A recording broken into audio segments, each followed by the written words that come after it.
En un mundo donde poco se habla de los síndromes psicológicos, mentales y psiquiátricos de las personas, Robert Louis Stevenson decide publicar el libro titulado como El extraño caso del Dr. Jekyll y Mr. Hyde en el año 1886. Este libro nos narra sobre una persona con el síndrome de personalidad disociativa. Este síndrome fue poco estudiado para estos siglos, ya que la humanidad poco entendía que era un trastorno o un problema psiquiátrico o psicológico, dándose a entender que los que padecían de esto eran simples lunáticos, raritos de la sociedad, que solamente se excluían. Esto es Robert Louis Stevenson, el contador de historias, el contador de una realidad.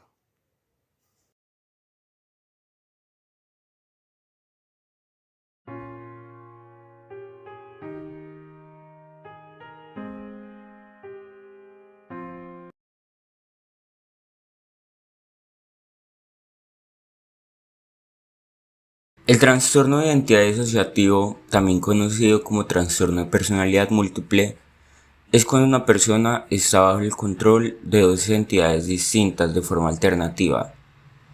Esas entidades pueden tener patrones de habla, de temperamento y de comportamiento diferente de lo que normalmente se asocian a la persona. Además, la persona no puede recordar información que normalmente recordaba fácilmente, como los acontecimientos cotidianos, información personal importante y o acontecimientos traumáticos o estresantes.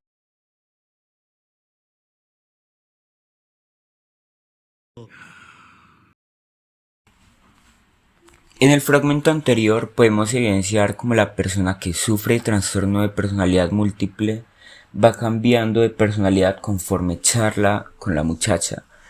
A ese tipo de trastorno se le conoce como trastorno posesivo.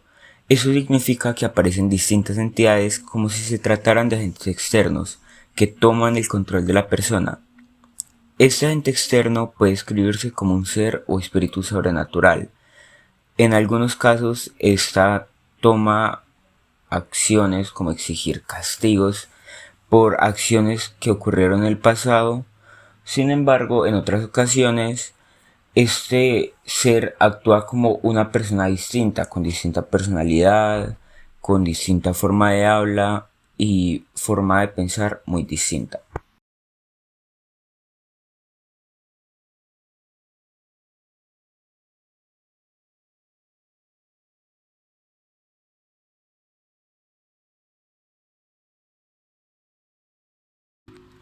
El trastorno de identidad disociativo suele aparecer en las personas que han sufrido de una tensión emocional abrumadora, antecedentes de maltrato graves en la infancia, tales como el maltrato físico, el maltrato sexual, emocional o de abandono.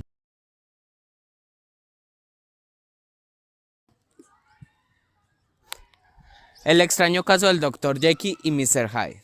Este es un libro compuesto por el escritor del siglo XIX, Robert Louis Stevenson, que habla sobre una temática poco vista en los libros y poco investigada, poco estudiada por la humanidad, que son los problemas mentales, la dualidad del ser humano, la dualidad del ser humano y todo aquello que se relaciona con los problemas psicológicos.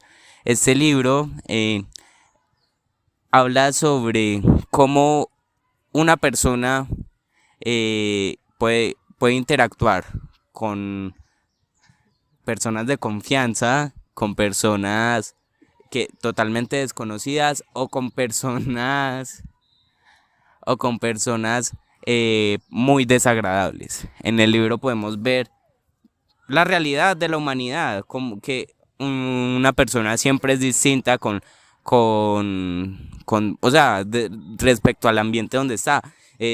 Por ejemplo, mi compañero el camarógrafo. Es distinto con personas que están en confianza, es distinto con la madre y es distinto con personas que le caen mal, desagradables para él. El libro principalmente nos habla de un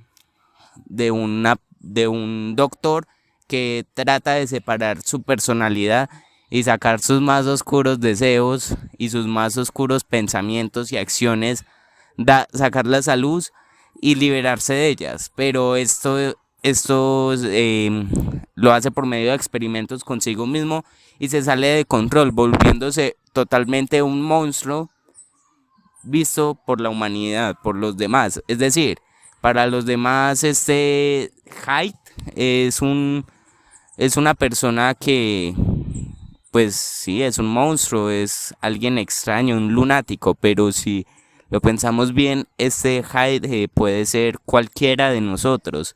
Nosotros siempre tenemos pensamientos oscuros, acciones oscuras y cosas que no son aceptadas por la humanidad, pero nunca se reflejan. Entonces, cuando él quiere reflejar esto, se ve como algo malo, como algo extraño, algo feo, por así decirlo, algo feo para los demás. Este caso lleva a la muerte del doctor Jekyll, ya que no resiste, puesto que él ve que la humanidad y las demás personas critican y aborrecen demasiado a Hyde, pero y entonces él lo que hace es pensar que esto se salió de control y recurre a algo que en la humanidad también ve como algo feo, algo malo, algo que no se debe hacer, que es el suicidio. El suicidio siempre va a ser algo que degrada la personalidad de alguien, ya que es, por así decirlo, si eres una persona tanto, con tanto brillo y con todo esto, muchas cualidades, si te suicidas, eso hace que las personas empiecen a hablar mal de ti y degraden tu personalidad. Profesor, el día de hoy le vengo a hacer una pregunta. Listo. ¿Usted cómo actuaría frente a una persona conocida que padeciera algún trastorno de personalidad múltiple? Bueno, eso depende del grado de conocimiento, de familiaridad que tenga con esa persona y la situación en particular, que depende del contexto. A ver, me explico. Si es un tío mío que sé que tiene trastorno de personalidad múltiple, pues lo más recomendable es hablar con la persona directamente a cargo para que mínimamente busque la ayuda profesional posible. En ese sentido, un psicólogo, ¿cierto? Ahora, si realmente hemos detectado que es trastorno de personalidad múltiple, pues sería a un psicólogo o un psiquiatra, más bien un psiquiatra. El problema es cómo yo sé que alguien tiene trastorno de personalidad múltiple. Yo no puedo definirlo inmediatamente, sino la recomendación cuando alguien tenga un trastorno mental es ve y busca una asesoría de orientación psicológica. Creo que es lo más importante frente a cualquier caso, no frente a todos, porque no con todos podemos tener la confianza ni seguramente la seguridad de poder hacer una intervención. Yo no sé si sabían que cuando hay una persona con cierto tipo de problemas, trastornos, enfermedades, sobre todo que son mentales, la familia suele hacer algo que llaman intervención y es esperar toda la familia para poder decírselo. Es que no es fácil decirle a alguien, oye, tú no estás bien, ¿sí? Uno, porque tenemos el gran problema en nuestra sociedad de pensar que si una persona va al psicólogo, entonces está loco. Cuando los trastornos mentales podemos tener cualquiera. Hay distinto tipo, ¿no? El de personalidad múltiple es bastante radical, ¿bien? Pero pueden haber otros y creo que no tiene nada de malo que una persona vaya al psicólogo. Ahora, ¿cómo afrontamos eso? Luego, ¿cómo lo discutimos? Y luego de eso, pues obviamente habría que hablar o buscar una ayuda médica extra, ¿no? Porque es que el trastorno de personalidad múltiple no tiene por qué ser aceptado. O sea, si en verdad existe, si hay un manual como el DSM-5 que nos pueda definir el trastorno de personalidad múltiple, seguramente va a operar de muchas maneras. Y no podemos identificarlo de la misma manera siempre. Y no creo que una persona que lo sufra vaya a autoidentificarse y pensar, es que yo lo tengo. Si es así, pues tenemos un inconveniente y lo que necesitamos es que el Estado y que la sociedad haga un esfuerzo enorme por incrementar más o menos todas las intenciones y todos los recursos que se puedan, que sea factiblemente posible para divulgar la salud mental o lo importante de la salud mental. Es como que lo que más se puede hacer. De resto, pues creo que es imposible una intervención. Es como cuando dicen, no puedes despertar a un sonámbulo, ¿sí? Es absolutamente peligroso hacerlo.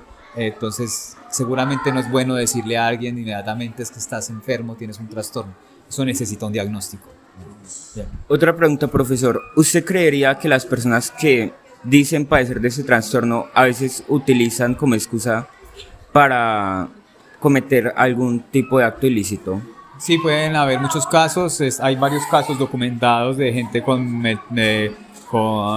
trastorno de personalidad múltiple. También hay médicos o hay investigaciones que dicen que no existe, que puede ser una enfermedad mucho más cercana a la esquizofrenia o simplemente otros trastornos mentales que no necesariamente son personalidad múltiple. Además, eso depende, ¿no? Porque había un trastorno hace unos años que se entendía como trastorno en bipolaridad y era que se tenían dos personalidades, que es muy posible. Pero depende, han habido casos de personas de hasta 57 casos, 57 personalidades. Un tema que creo que es difícil de manejar. Sí, los casos existen, pero pasa con todo. Pasan con los exorcismos, por ejemplo. Cuando alguien va a hacer un exorcismo, pues tiene que ir a un psiquiatra o un sacerdote intenta hacer para saber si la persona que supuestamente está poseída no está realmente con un desequilibrio mental. Es curioso que hasta para un caso tan extremo que es religioso, pues haya que acudir a un diagnóstico. Yo creo que es importante para todo que se pueda un diagnóstico porque sí, cabe la posibilidad de que se pueda aprovechar. Luego casi todo es aprovechable en el sentido de que puede haber un oportunista, siempre. Alice. Sobre todo en temas de salud mental, ¿no? Es que no es la única vez que se puede excusar. Hay homicidas criminales que toman la elección de declararse incapacitados mentalmente y con eso excusan. Es un asunto de medicina forense también. Le quería hacer la pregunta de cuál sería su opinión acerca del trastorno de personalidad múltiple y acerca de esto, si usted conociera a alguna persona, sea familiar o alguien conocido, ¿cómo sería su reacción arriesgado a esto? Como por ejemplo, si lo apoyaría o si fuera por el contrario. Bueno, yo diría que conozco el tema de, no a profundidad, pero sí conozco el trastorno de personalidad múltiple. Digamos que es una situación complicada, más cuando se trata de un familiar, ¿sí? Es difícil decir que yo reaccionaría de un modo u otro porque a la hora de la verdad siempre se nos va a dificultar, digamos, tener cierta reacción de forma positiva frente a dicha situación.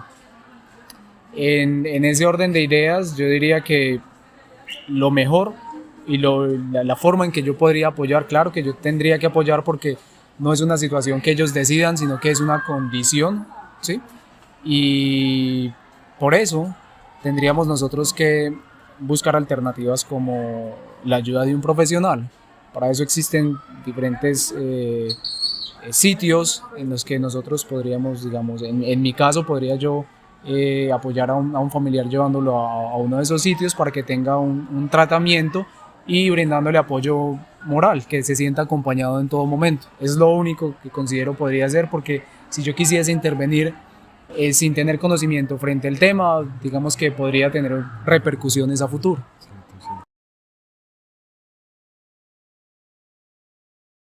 Me parece que en todas las entrevistas que vamos a hacer, bro, la gente va a apoyar a las personas que sufren de ese trastorno ahí. Pero no sé, bro, ¿tú te has visto la película Fragmentado, bro? Sí, bro, el man que tenía varias personalidades y que... Ey, sí, bro, esa es muy buena. Ey, pero no sé, me parece que después de que la gente ve eso, como que va a fingir que tiene ese trastorno. Y como todavía no lo han comprobado bien que sea un trastorno real, no se pueden encubrir delitos con eso. Ey, mano, eso sería fatal, oye, porque se imagínese, porque como en la película Fragmentado, que el man tenía como 30 y pico de personalidades y que ese man se convirtió en una bestia, ¿te acordás? Ah, se convirtió sí. en una bestia toda cochina. y con eso disfrutaba de violar a las mujeres y matarlas y se excusaba su personalidad real, por decirlo así, porque se da que Que era son... Kevin. tú. Sí. Pero sí, ese man se escondía, para que no... ¿Cómo le digo? Como para que no lo inculparan, ¿sí sabes? Sí. Ey, pero no sé, a mí me parece que también a veces como que la gente confunde ese trastorno con la esquizofrenia porque, Sí. o sea, te has dado cuenta que, digamos, las personas que tienen ese trastorno como que puede ser que sean la misma persona, pero que actúen con base a las voces de su cabeza, o sea, Ujú. que no cambien, por así decirlo, de persona, o sea, sí me va a entender, o sea, no cambien de O sea, que ser, es la misma persona, es la misma pero persona, comete actos como si fuera otra, pero solo por las pero voces que le da su cabeza. ajá, No sé. y se encubre con eso para que no lo regañen. Sí, pero Ay, no, pero eso es duro. No, pero, mano, pues la pregunta, mano, es que la pregunta que le están haciendo al mundo, a todo el mundo, mano, es rara porque, a ver, ¿cómo le explico? O sea, es que en general el término de apoyar eso, pues, raro porque... ¿cómo o sea, vamos a saber que realmente ajá, tiene eso? y usted por qué estaría apoyando a una persona que tiene, pues, el síndrome de personalidad múltiple? Si tante esa gente, tante es como una doble cara, entonces usted no sabe si está haciendo el bien o está haciendo el mal. Sí, ey, no sé, yo por eso, no sé, yo no apoyaría a la persona.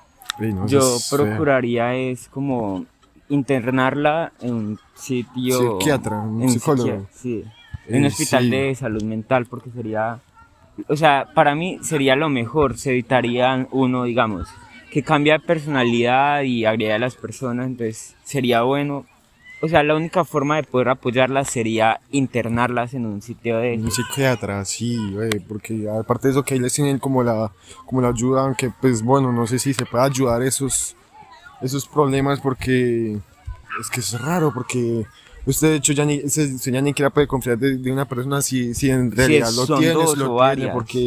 porque por lo mismo, porque se pueden incurrir con eso. Sí, Y quién sabe, de pronto podemos tener un asesino ahí, violador, cochinote ahí, mano, y al momentico puede que sea un pastor. sí, y no sé, por eso, no sé, eso sí me parece raro, pero Ay, bueno, no. sigamos Para buscando poner gente, bro. algunos ejemplos de la vida cotidiana de este trastorno, debemos entender que este trastorno, además de afectar la parte mental, afecta y eh, causa desorden alrededor de la sociedad en común de la persona afectada. También tenemos que entender que estos trastornos se deben a traumas o eventos catastróficos durante el desarrollo de estas personas. La mayoría de personas que sufren de estos trastornos se sienten agobiados, tienen diferentes síntomas, los cuales se presentan como personalidad múltiple, desorden emocional, bipolaridad, eh, sentido errático y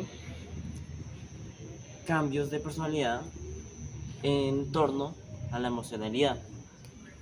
Em, estos síntomas no afectan solamente al paciente, sino que también lo sufren aquellos que están cerca al paciente, como familiares, amigos y conocidos que se sienten agobiados o perturbados por las diferentes acciones que estos individuos trastornados toman.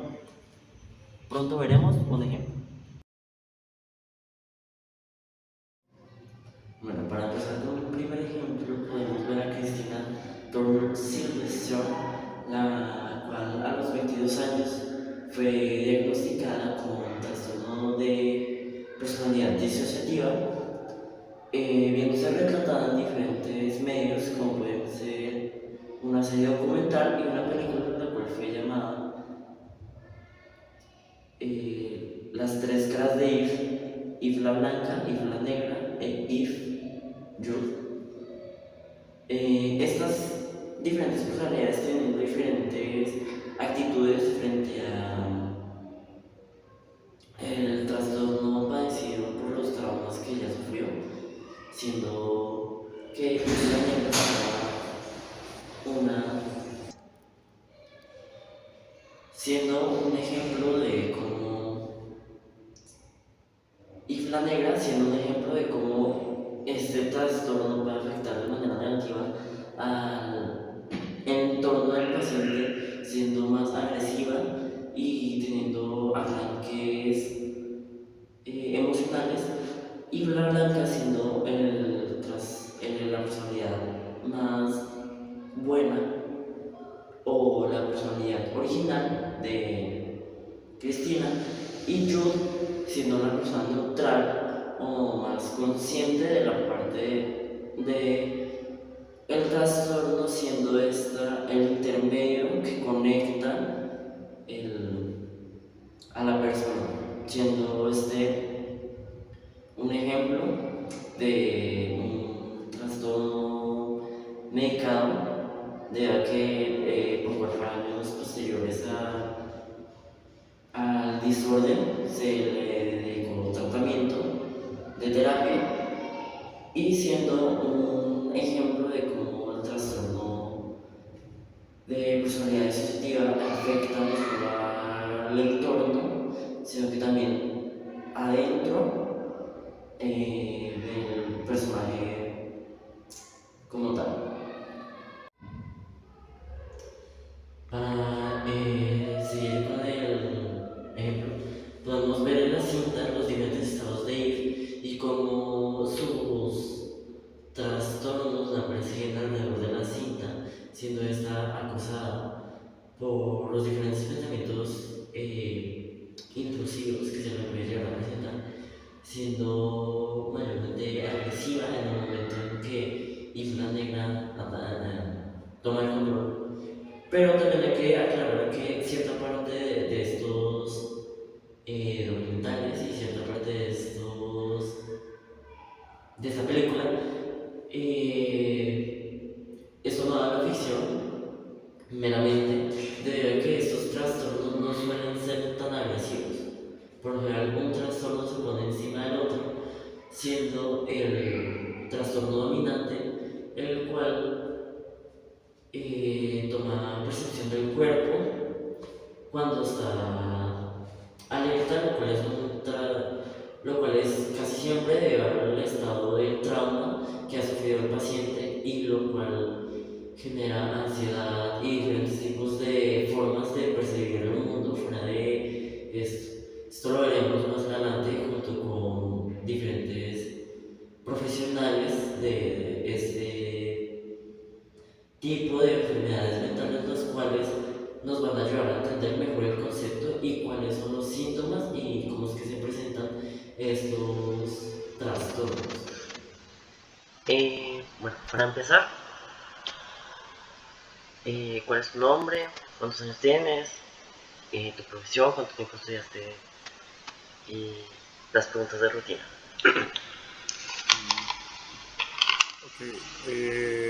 ¿Estás grabando? Sí, ya estoy grabando. Bueno, pues mi nombre es Mario Alejandro Istizábal Roa, así bien completo, tengo 26 años y estudié psicología en la Universidad Católica de Pereira.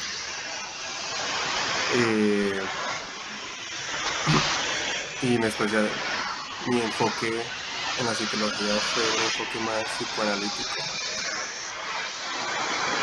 Y actualmente ahora estoy estudiando por diversas situaciones de la vida, estoy estudiando música en la Universidad de los Andes en Bogotá. Esa sería como mi breve introducción a mi persona.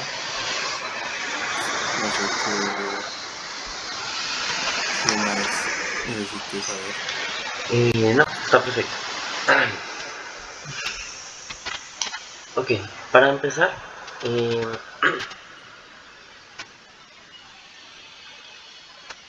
¿qué es el trastorno de identidad disociativa?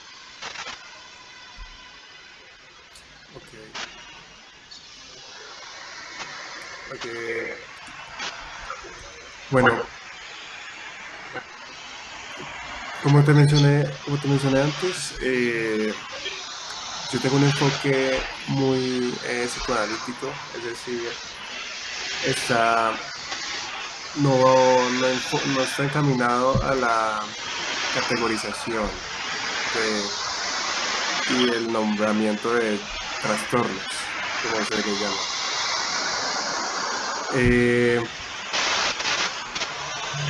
Pero en el DCM, pues el trastorno de identidad disociativa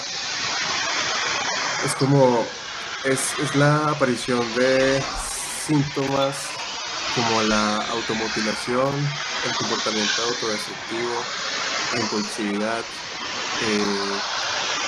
también tiende a tener alto grado de ansiedad, altibajos emocionales, y como que hay una desconexión con la persona, ¿cierto? Como que encuentra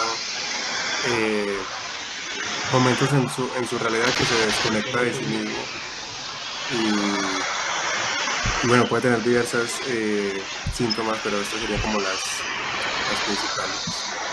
Ok. Em,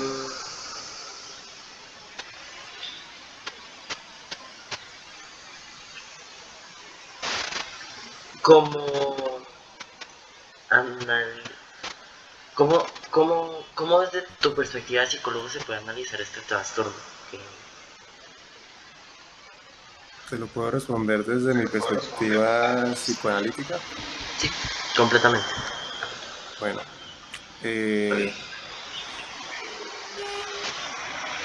este trastorno, como se llamaría en la psicología, dentro del psicoanálisis, se entiende dentro de todo lo que se le llama como psicosis. Es decir, hay como una fragmentación de la realidad, ¿cierto? Una fragmentación de lo que, tanto del yo, una fragmentación del yo como de la realidad. Si estamos hablando de trastorno de identidad disociativa, me imagino que sería una psicosis más encaminada a esa fragmentación del yo. Es decir, existe una ruptura en lo que la persona, no hay una unidad, ¿cierto? No hay algo que amarre una integridad pues subjetiva, por así decirlo. Entonces, cuando no hay una unidad o algo que amarre que permanece, o sea, posibilite una realidad consistente, aparece lo que vienen siendo los delirios. Los delirios vienen aquí a funcionar como una especie de suplencia. Es decir, cuando hay algo en la realidad que emerge, no sé, pensamientos, voces, o que ve imágenes, o que piensa que todo el mundo lo está persiguiendo, que empiezan a hacer delirios persecutorios. Esos delirios lo que están intentando es solventar una falla o una fragmentación de la realidad. Entonces, dentro del psicoanálisis, lo que se intenta buscar es que esa persona desarrolle aún más ese delirio, es decir, siga hablando de su delirio para que busque la manera de acomodar el delirio y que pueda funcionar tanto para él como para vivir en sociedad, que es muy contrario a lo que se haría, por ejemplo, en otras disciplinas. Muchas veces la psiquiatría intenta aparcar ese delirio, que no siga posibilitando. El delirio puede ser también ser otra persona, ¿sí? Estamos hablando de identidad disociativa, el delirio también puede ser creerse otra persona. Muchas veces hay gente que se cree que vino al mundo y que es Dios y que viene a salvar el mundo, o que fue abducido por alienígenas. Todos esos son delirios que están intentando solventar alguna fragmentación de la realidad que tiene la persona. Entonces muchas veces intentar quitar ese delirio puede ser perjudicial para la persona. Entonces en el psicoanálisis lo que se intenta es que más bien siga hablando de ese delirio para que se vaya construyendo y complejizando de tal manera que pueda servir tanto para él como para vivir en sociedad, porque hay delirios que no dejan vivir en sociedad si todavía no sean como que desarrollados, por así decirlo, de una manera bien compleja. Por ahí. Eso sería como lo que te podría decir. Ok, en esos tipos de delirios también se puede crear una segunda identidad. Sí, eso es. Es posible que pase, como te decía, hay personas que tienen como esa fragmentación de la identidad. Entonces, para intentar unir esa fragmentación que todos necesitamos pues, para considerarnos que yo soy Mario, esta gente se le imposibilita creer eso, como que no es suficiente con decir que soy Mario, sino que necesitan algo más para poder considerarse como una persona, que haya una unidad así en la imagen narcisista. Entonces, lo que hacen es buscar mitos, algo que explique el hecho de por qué están acá.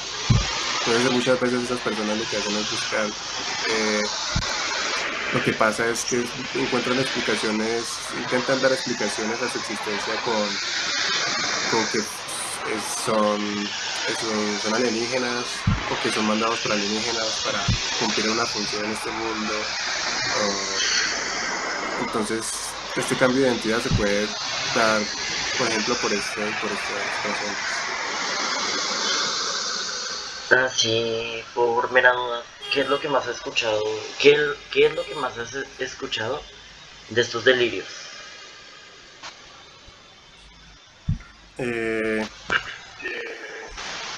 Lo que más he escuchado de estos delirios, como que es lo que dicen estos delirios o como cuáles son los delirios que más he escuchado. Las dos, ahora que esto, las dos.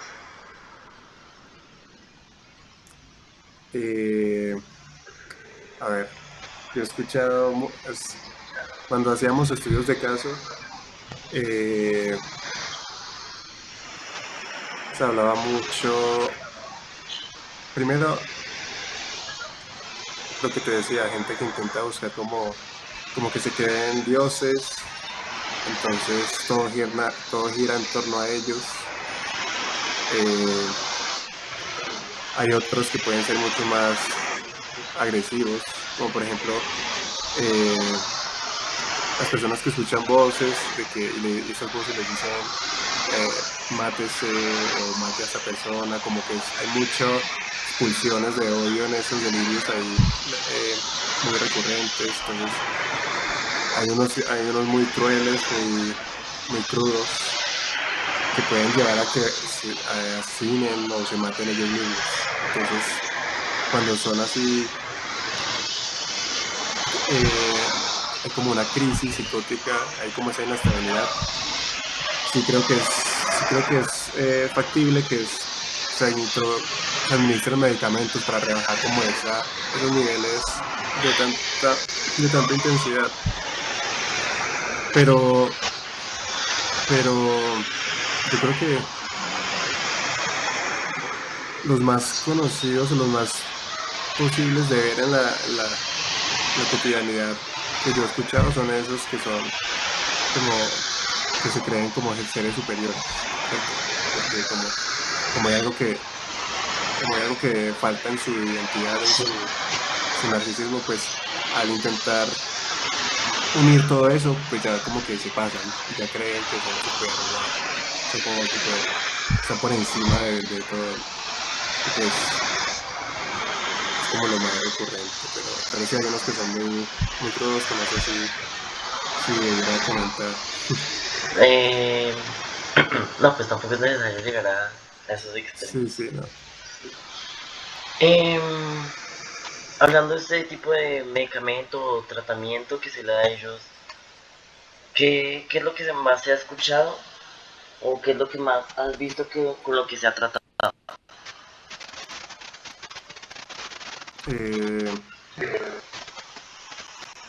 Bueno, Hay muchos medicamentos que actúan como para bajar como ese nivel y que deprimen de alguna manera el sistema nervioso central, ¿cierto? Entonces, clonazepam, por ejemplo, un psiquiatra te podría nombrar como muchos medicamentos que intentan como que químicamente apagan a la persona. Ok. Pero cuando tú apagas químicamente el cerebro, pues no solamente lo estás apagando, no estás tratando nada, ¿cierto? Entonces por eso es importante que estos tratamientos acompañen con esa terapia de lenguaje y de hablar, exacto, de analizar. Entonces son medicamentos que funcionan así, es como te apagan químicamente el cerebro para que no sigas produciendo tantas pensamientos, ideas que empiezan así como a ser muy fuertes, como cuando eres ansioso también y quieres como que relajarse un poco, pues ellos sienten eso pero multiplicado por 1000, digámoslo así. Entonces son esos medicamentos que todas tienen terminaciones en PAM, por ejemplo, clonazepam, Pacam, los puedes encontrar así, pero son muchos, la verdad. Okay. ¿Tú has visto o presenciado cómo es que el círculo cercano al paciente se ve afectado?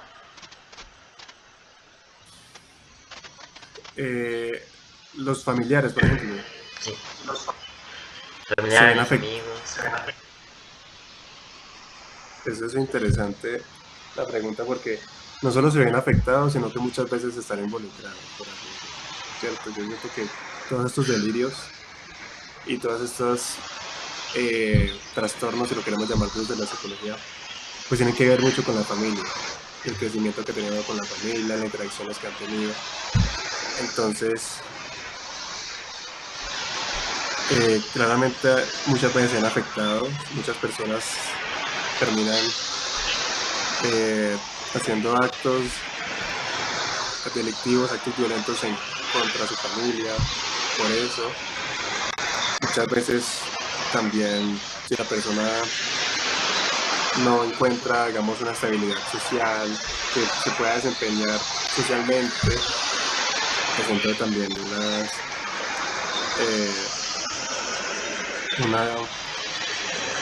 una sensación de culpa, de no haber, bueno, pueden haber muchos sentimientos ahí encontrados,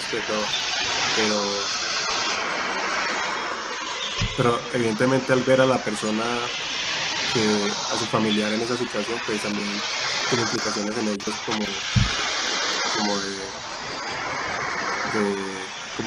es natural, ¿no? Es natural que si mi familiar está mal, pues puede estar mal también.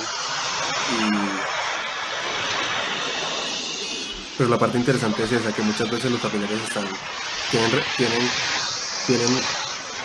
digamos, porque es que los delirios para mí, desde ese enfoque, o sea, los trastornos o todo lo que tenga que ver con psicosis, no es algo que solamente aparezca en la persona, sin tener nada que ver con el resto. Es decir, como si yo hubiera nacido así, si hubiera sido algo genético, algo con lo que uno crece, con lo que uno nace. Para mí es algo que se da en las interacciones familiares. Ahí tiene que ver mucho con los padres, con el deseo que allí circula, el deseo qué deseo tienen para el hijo. Muchas veces hay casos en los que los papás están cumpliendo un sueño, como que toman al hijo como una forma de que ellos satisfagan el sueño que ellos tienen. Entonces ellos se vuelven como una extensión de ellos. Esto pasa y ahí muchas veces ocurre toda esa situación de que se producen estas psicosis. Que en psicoanálisis tienen unos conceptos bien claves para entender lo que aquí ya sería muy pesado decirlo, pero muchas veces esta vinculación de la familia es muy importante para entender estas reflexiones. Entonces sí es como una buena pregunta pensar en eso. Ok. Sí, porque, o sea, hablando desde el desconocimiento un poco, se entiende que estos trastornos vienen de traumas y vivencias pasadas que afectaron al individuo, que hacen que se divida en secciones mentales y donde se bloquea y crea su propio mundo, por así decirlo. Y esos delirios son la respuesta a aquellos traumas y los eventos que ocasionaron los delirios en primer lugar. Claro, sí, eso tiene mucho sentido con lo que te decía. Pero hay una fragmentación. De hecho, está la película Fragmentado, que es bien conocida. Sí, la estamos utilizando de ejemplo. Ah, ok. Claro, la persona tiene como ocho personalidades. Nunca he visto, creo que eso nunca, no creo que eso, bueno, no sé si eso haya pasado en realidad, pero sí te habla de lo que te digo, que hay una fragmentación. Cuando una persona sufre de esa psicosis, una de las cosas principales es que hay una fragmentación de la identidad, una fragmentación en lo que él construyó como identidad. Entonces no se logra hacer una unidad, así como para que haya como un sujeto singular. Entonces, exactamente como no hay una unidad, empieza a operar otro mecanismo para solventar eso, y es el delirio.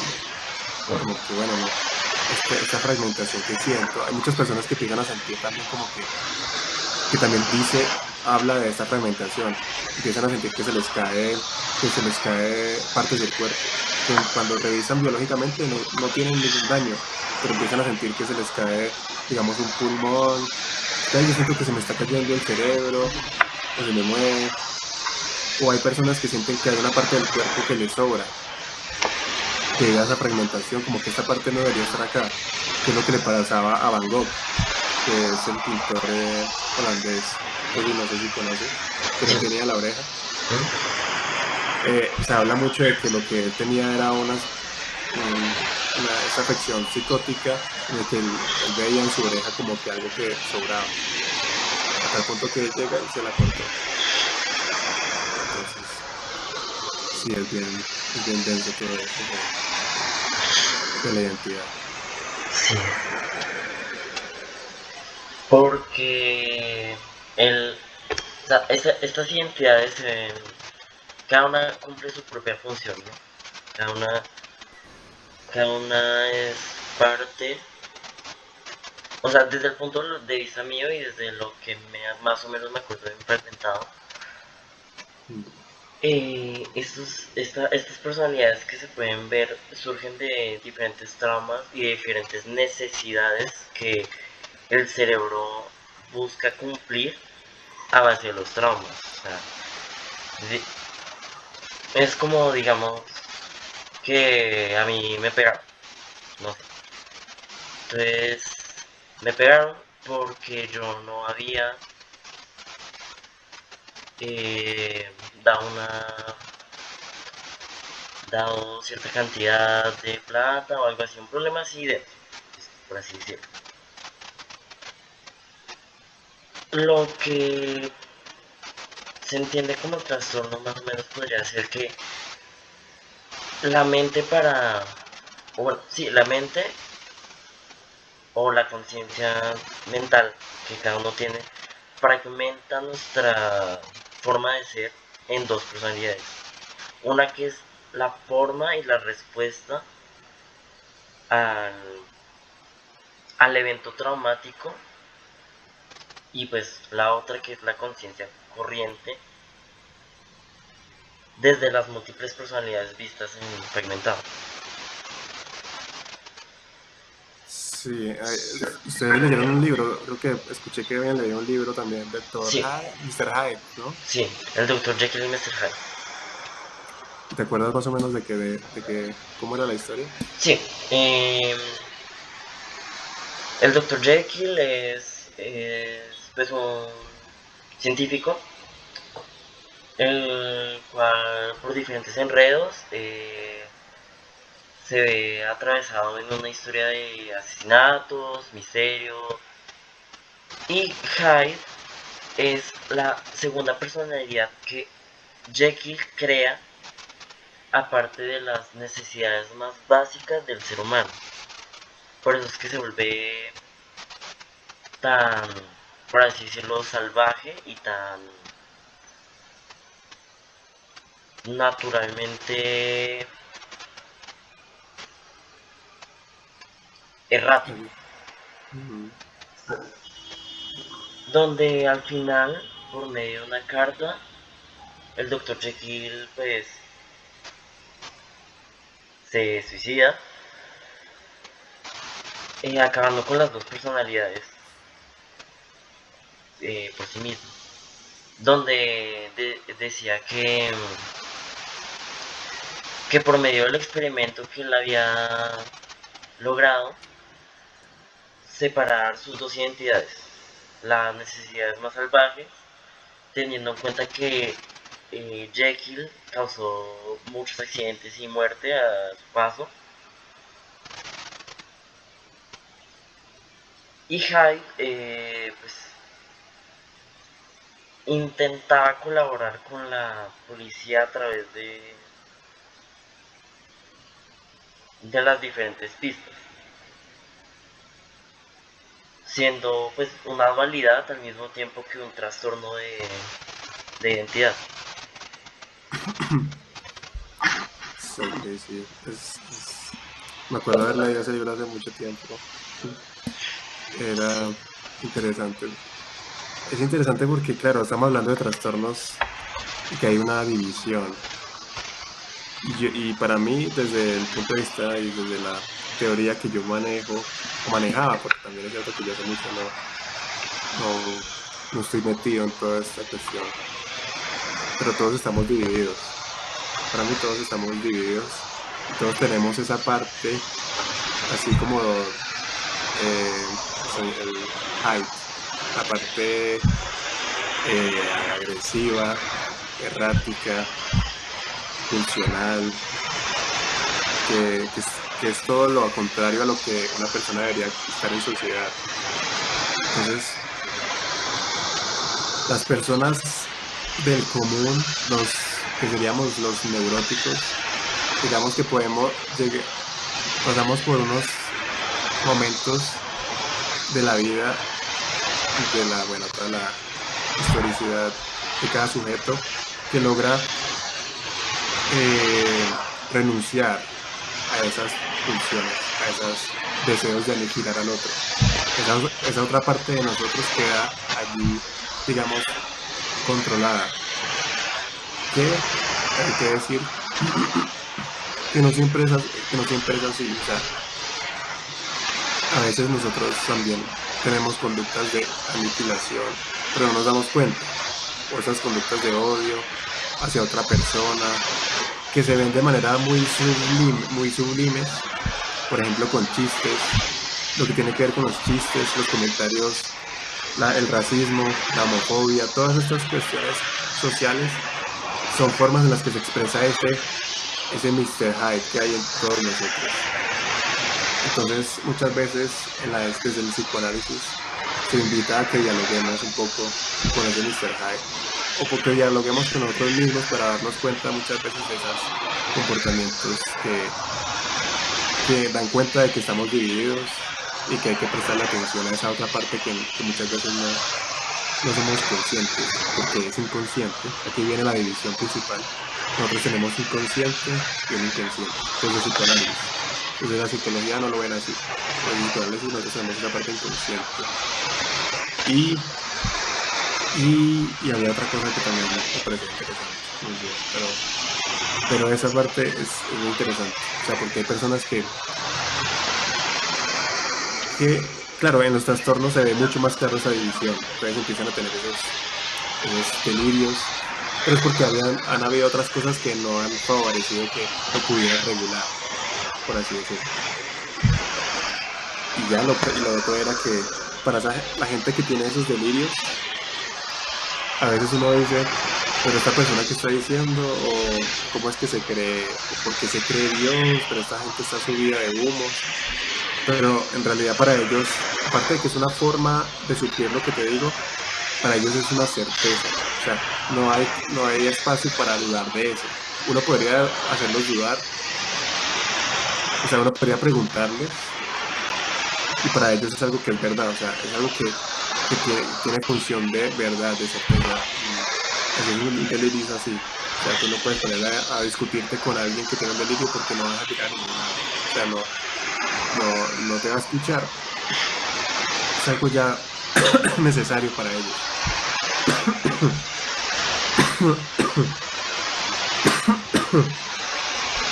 Y sí, y eso. Porque hemos hablado harto de todo. Varios temas interesantes. Sí, bastante. También se puede decir que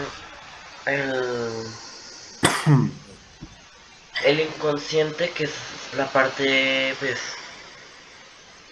la que menos sensible es al revés, la que más sensible es a este tipo de conductas, se puede hacer un intercambio con la personalidad que nosotros controlamos, ¿no?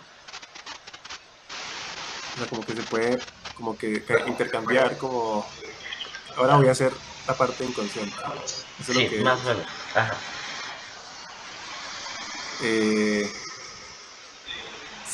Hay que decir que no es tan así. Yo creo que eso ya hace parte de la ficción del cuento, que lo hace interesante, igual que Fragmentado, que tiene como 8 personalidades o más.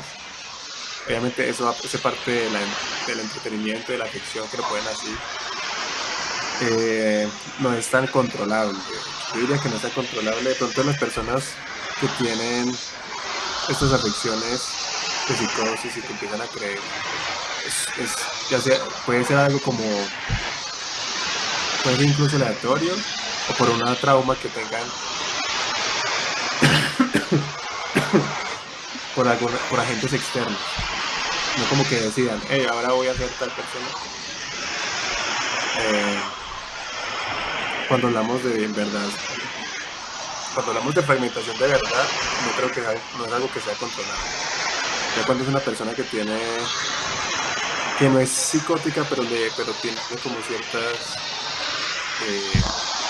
dificultades a nivel social. Por ejemplo, cuando uno se comporta de distinta manera con la familia que con los amigos, ahí sí es controlable. Es como que, bueno, voy a comportarme así y así acá. Eso ya es otra cosa. Pero ya cuando hay una persona que está ahí con diversas afecciones, ya no es esporádico o por agentes externos, un brote psicótico. Mucha gente le pasa que... Pero explicarlo es complicado. Pero cuando alguien recibe cuando se gradúan de algo y la sociedad les da el nombre de psicólogo, o sea, muchas veces ha pasado que se van a graduar y como reciben el nombre de algo, por ejemplo, psicólogo, hay una película que también pasa lo mismo. Un pianista entrena toda su vida, hay como una meta. Si tú tocas esta pieza en público, que es la más difícil de todas, te conviertes en el pianista. Entonces cuando a la persona se le da ese nombre de el pianista, pero la persona está dividida, muchas veces entran en conflicto. Esa situación entra en conflicto porque ya él no sabe cómo responder a eso, porque él tiene como, si está fragmentado, no sabe cómo recibir ese nombre que le otorga a la sociedad como el pianista o el psicólogo. Bueno, he escuchado que ha pasado mucho eso, pero volviendo a la pregunta, si no es algo como muy controlado. Esto ya es muy de película. Ok. Y pues listo. Ya eso es. Básicamente eso es todas las dudas alrededor de ese trastorno y ahí pues por lo que podemos abarcar. Muchas gracias. De verdad te agradezco este espacio.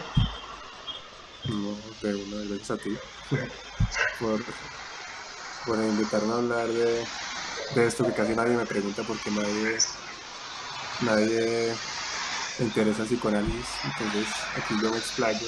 Ya casi no me acuerdo de cosas, pero sí son temas muy interesantes. Todo eso. Ya.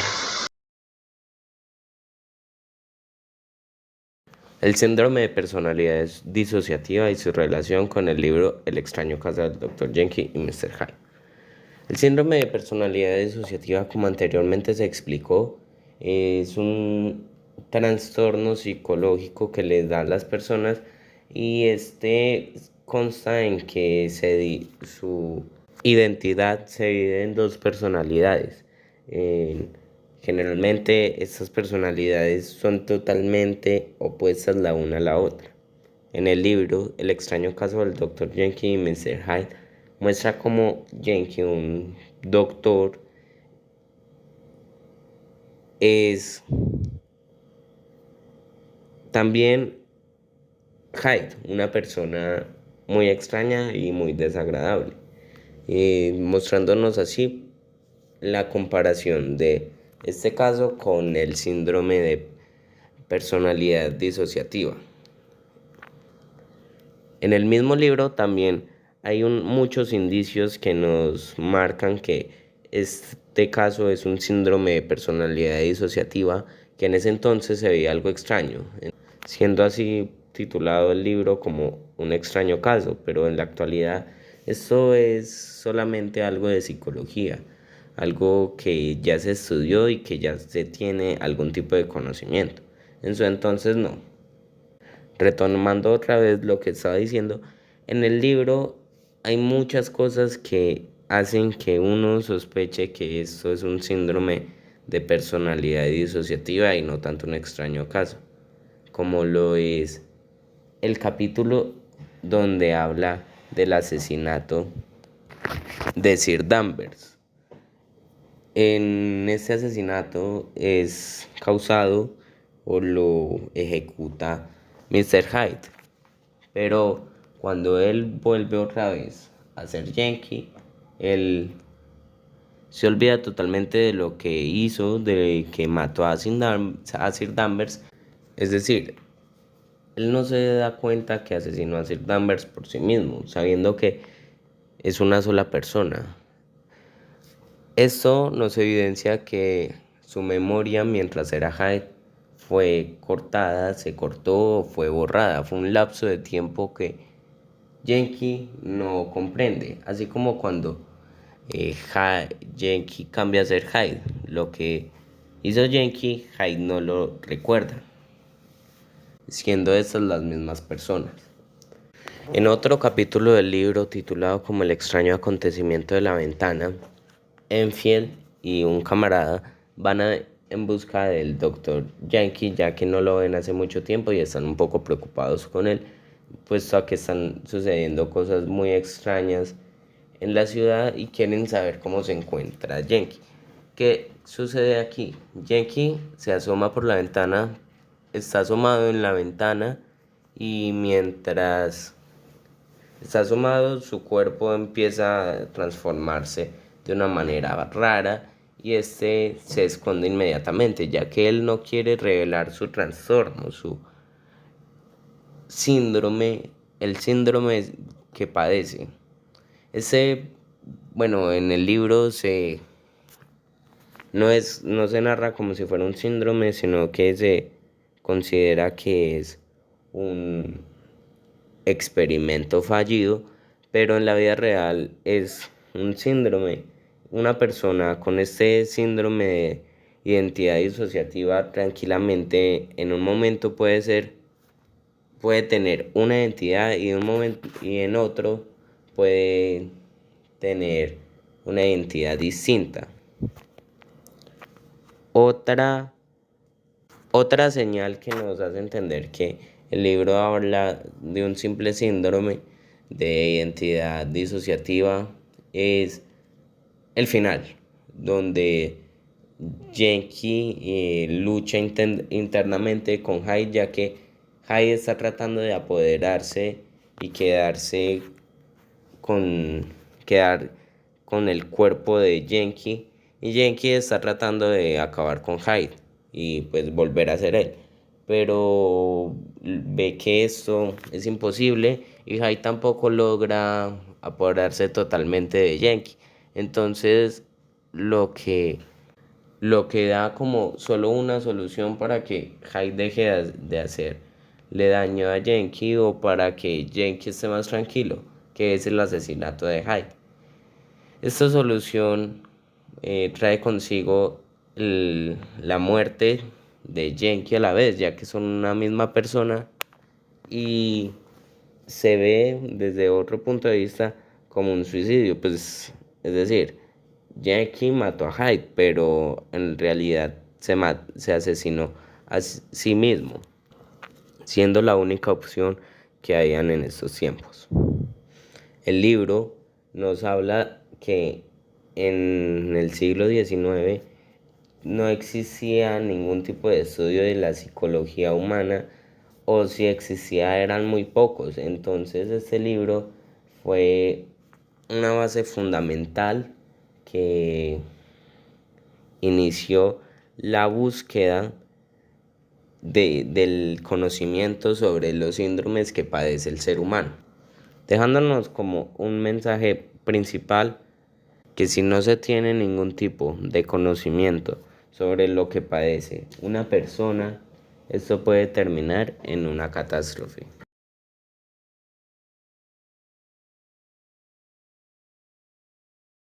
El extraño caso del Dr. Jekyll y Mr. Hyde. El extraño caso del Dr. Jekyll y de Mr. ¡Ah! Dale, dale.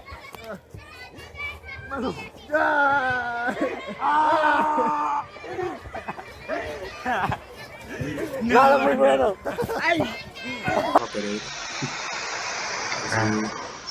Nos reunimos. ¿Cuándo sales? El 22, pero el 22 voy a Bogotá, entonces... Pero vuelves a Pereira.